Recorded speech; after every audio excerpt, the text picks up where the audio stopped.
외대인 여러분 안녕하십니까? 지금부터 2015년 두 번째 FBS 뉴스를 시작하겠습니다. 첫 소식입니다. 수강 신청은 성적과 관련된 만큼 학우들에게 있어 예민할 수밖에 없는 사안입니다. 그런데 이 수강 신청과 관련해 여러 문제가 있다는 제보가 들어왔습니다. 어떤 문제인지 신진경 기자가 취재했습니다. 수강 신청과 관련해 학교 측의 미숙한 행정 처리로 인해 피해를 본 학우들이 있습니다. 재외국민 전형으로 입학한 학우는 수강 신청 정정 마지막 날 교양 외국어를 들을 수 없다는 통보를 받았고, 경영학부는 추가 인원이 중지되면서 전공 과목을 수강하지 못해 강의를 사고 파는 일까지 벌어졌습니다. 피해를 본 학우들의 불만이 큽니다. 제가 수강 신청 정정 기간에 끝나기 30분 전 3시 반에 이제 듣고 싶었던 실용 스페인어를 들을 수 없다는 연락을 받았습니다. 근데 그 이유가 재외국민 전형으로 들어온 사람들은 실용 외국어 수업을 들을 수 없다는 게 목요일 날 밤에 급히 정해져서 이제 오늘부터 차례로 연락을 하다가 제가 마지막 순서가 됐다는 것이 이유였는데요. 다른 수업을 들을 수 있는 신청 기간이 이미 지나버려서 3학점이 펑크가 나는 상태였고 굉장히 당황스러웠습니다. 이제 수강 신청을 느리게 하는 바람에 좀 인원이 다 채워진 상태라서 더 이상 신청을 못하고, 제가 지금 듣고 있는 전공 필수 과목이 하나도 없거든요. 경영학 원론이라든지 회계원리 같은 기본적인 수업을 못 들은 상태에서 3학년 수업을 따라가다 보니까 어려운 게 많아서 그런 점이 굉장히 힘들었고, 또 이제 경영학 이중전공 한 사람이 아마 제일 많을 텐데 그 많은 수요에 비해서 그 수업을 그만큼 많이 열어주지도 않고, 많이 열어주지 않는데 증언도 안 해주니까 더 수업을 들을 권리 같은 걸 많이 뺏긴 기분을 들었습니다. 학교 측은 왜 그런 결정을 했고 어떤 대책을 가지고 있을까요?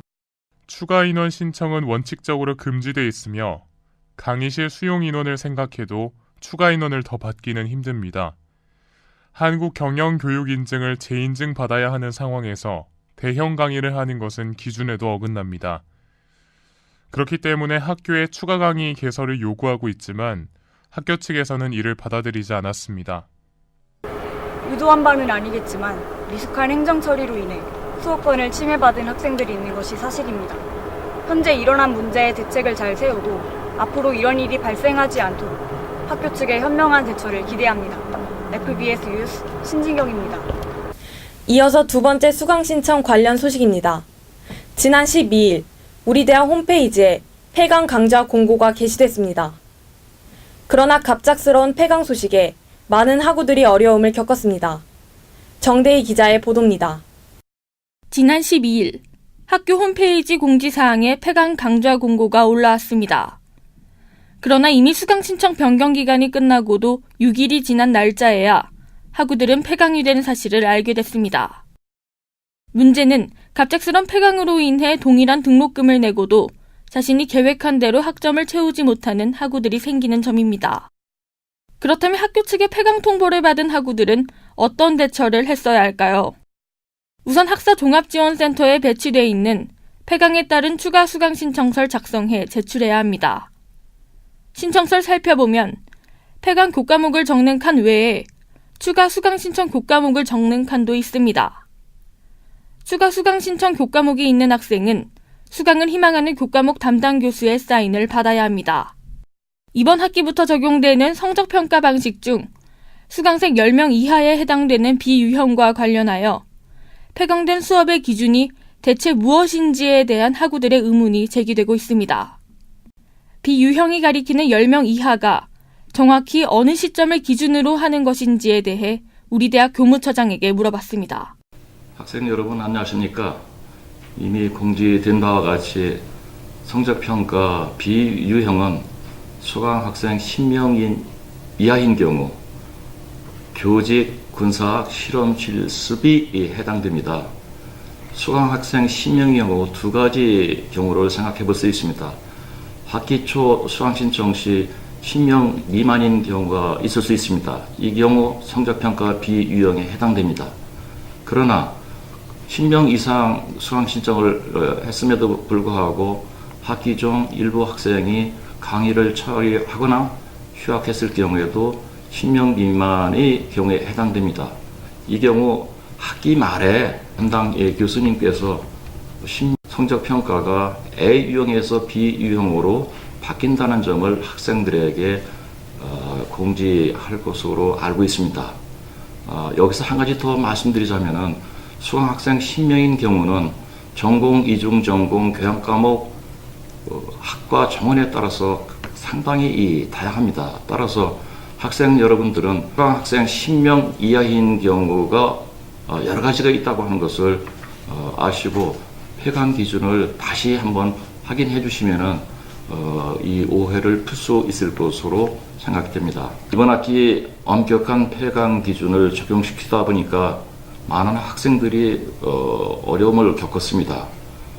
이러한 문제를 해소하기 위해서 폐강 과목이 결정된 이후에 학생들이 신속하게 대응할 수 있는 지침을 마련해서 학생들에게 제공하도록 노력하겠습니다.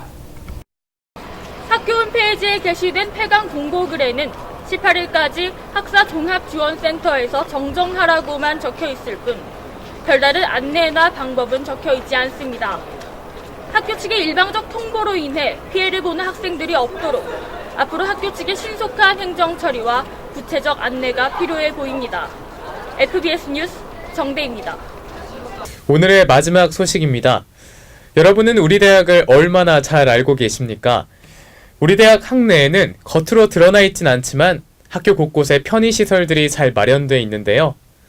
이 시설들을 최여운 기자가 소개해드립니다. 여러분은 공강 시간에 어떻게 지내시나요? 우리 학교는 학교 모든 구역이 평지로 이루어져 있어서 바람 쐬며 쉴 곳이 많고 잘 찾아보면 다른 편의시설도 많습니다. 특히 요즘은 날씨가 좋아서 잔디광장에서 친구들과 바람을 쐬며 공강을 보내거나 본관 5층 우측으로 걸어가면 나오는 옥상 정원에서 시간을 보내도 좋다고 합니다. 날도 따뜻한데 공강 시간에 친구들이랑 잔디광장에 나와서 놀면 좋을 것 같아요. 또한 실내에서 휴식을 취할 수 있는 공간도 있는데요. 도서관 열람실이 아닌 서고 한켠에 마련된 소파에서 가볍게 책을 읽을 수도 있습니다. 네, 공강 시간에 정말 시간이 많이 비었었는데 제가 어디 갈지 고민을 많이 했었는데 도서관에서 책을 읽으니까 시간도 빨리 가는 것 같고 잘 보냈던 것 같아요. 교수학습개발원 1층에는 DVD를 대여할 수 있는 공간도 마련돼 있다고 하니 공강이 긴 학우분들이 이용하면 좋을 것 같습니다. 봄이어서 날씨도 좋고 활기찬 캠퍼스를 보면 기분도 좋습니다. 학우 여러분들도 학내 시설 잘 이용하셔서 보람찬 공강 시간 됐으면 좋겠습니다. FBS 뉴스 최여은입니다. 오늘 저희가 준비한 소식은 여기까지입니다. 앞으로도 저희 FBS 기자들은 외대인들을 위한 뉴스를 만들기 위해 최선을 다하겠습니다. 시청해주신 여러분 고맙습니다.